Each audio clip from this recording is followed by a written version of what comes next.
how to withdraw money from PrizePicks to your Chime bank account.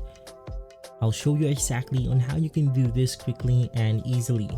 Now basically, I'm inside the official article of PrizePicks, which is on how you can go ahead and withdraw your funds. Now basically, this is extremely simple. You can request a withdrawal to any approved bank account.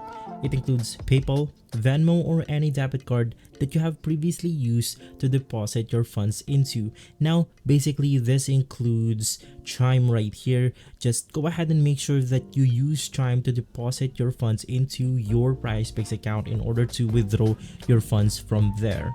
Now, to request a withdrawal, you'll want to navigate through the menu located on the top left corner of the PrizePicks application on your mobile devices.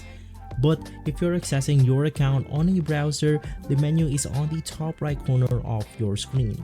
From there, you can then go ahead and select the request withdrawal button. Now you should be good from there, but just in case, you'll receive a one-time password code by email as soon as you request your withdrawal. Just use that one-time password in order to confirm that withdrawal. No further action is needed on your part, and they will send an email to confirm whether the withdrawal was successful or not.